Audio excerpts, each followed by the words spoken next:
DPR resmi mengesahkan RUU KUHP menjadi undang-undang.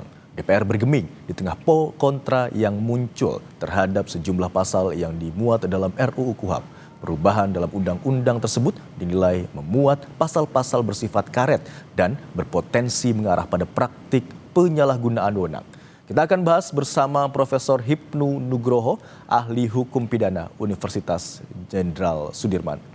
Selamat siang Prof. Hipnu. Selamat siang Mas. Prof, sebelum kita masuk ke poin-poin dalam pasal di RUU KUHP yang sudah disahkan siang hari ini oleh DPR menjadi undang-undang, mari kita bahas soal ruang pembahasan di DPR. Apa catatan Anda terkait dengan ruang pembahasan yang tadi Habibur Rahman atau Komisi 3 bilang sudah sejak setahun yang lalu begitu, Prof?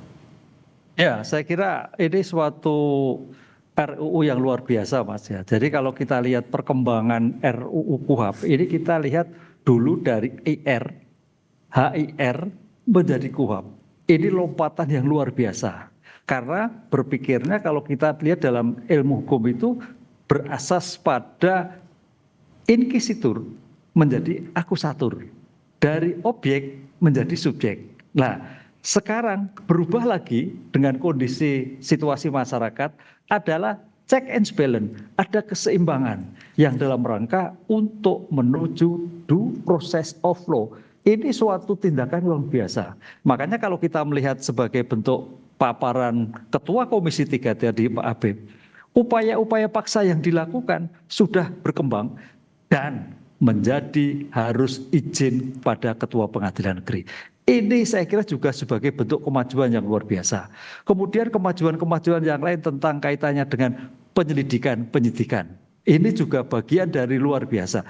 Cuman memang tafsir-tafsir yang karet ini harus juga diperhatikan oleh pembuat undang-undang. Jadi masukan-masukan teman-teman koalisi sipil sebagai bentuk kekhawatiran karet. Karena dalam hukum acara pidana, hukum formil, itu tidak ada tafsir.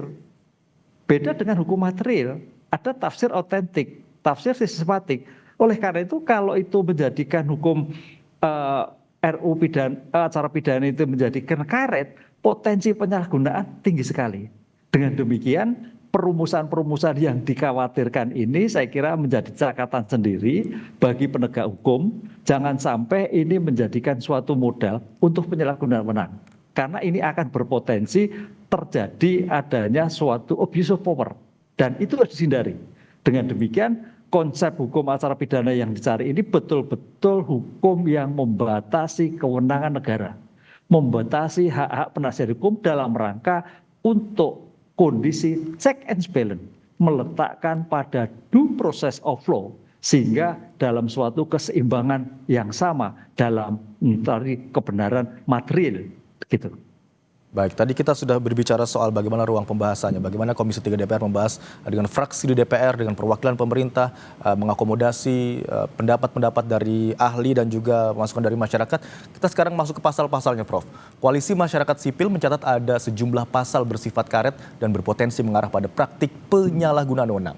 Menurut Prof. Hipnu, pasal berapa saja atau poin-poin dalam pasal berapa saja yang berpotensi terjadi hal ini? Ya, tadi saya membaca berbagai media memang terhadap upaya paksa. Jadi upaya paksa itu memang upaya yang memaksa. Jadi itu harus dibatasi. Tapi kalau kita lihat dari apa yang disampaikan oleh Ketua DPR tadi, oh enggak, itu keliru, hoak kan gitulah. Lah, disinilah saya kira kita harus membaca teks aslinya seperti apa. Karena namanya di dunia media sosial itu banyak sekali mana teks yang asli. Dengan demikian kalau memang itu sebagai bentuk upaya paksa harus izin harus clear. Cuman yang menjadi problem memang antara penyelidikan dan penyidikan. Kayaknya saya baca sekilas ya, mungkin mudah-mudahan tidak keliru. Di dalam penyelidikan itu sudah ada upaya-upaya paksa. Kan itu. Padahal dalam penyelidikan itu baru mencari suatu peristiwa. Sekarang apa perbedaannya antara penyelidikan dan penyidikan?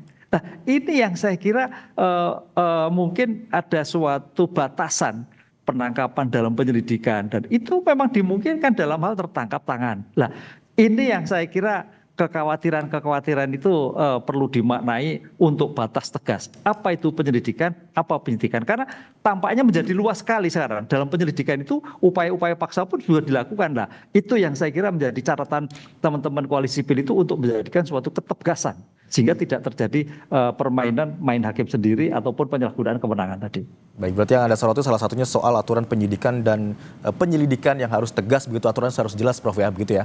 Undang-undang KUHP ini dinilai bakal mempersempit ruang pra-peradilan, memperluas kekuasaan aparat, kemudian juga tidak memberikan jaminan kepada kelompok rentan. Apakah yang Anda cermati dari beberapa draft atau susunan begitu ya rancangan undang-undang hukum, kitab undang-undang hukum acara pidana atau RUU KUHP itu benar begitu, Prof?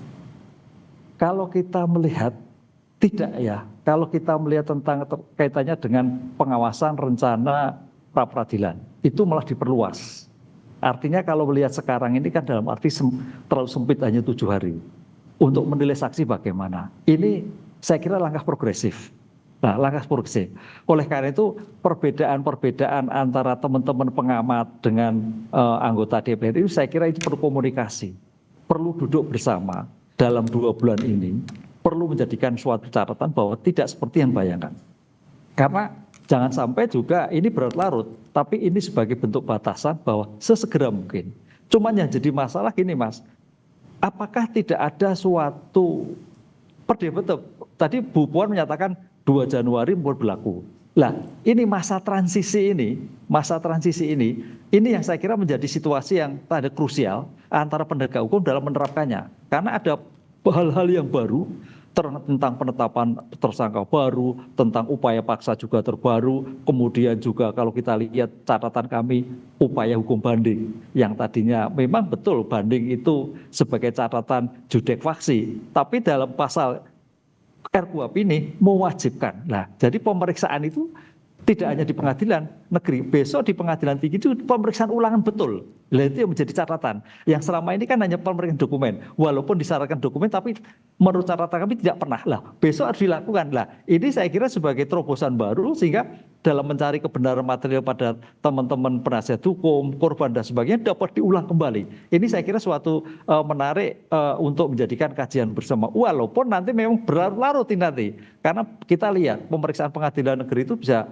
60 hari bahkan 90 hari. Bagaimana di pengadilan tinggi? Kalau itu memang diulang kembali. Karena memang buktinya itu judek faksi.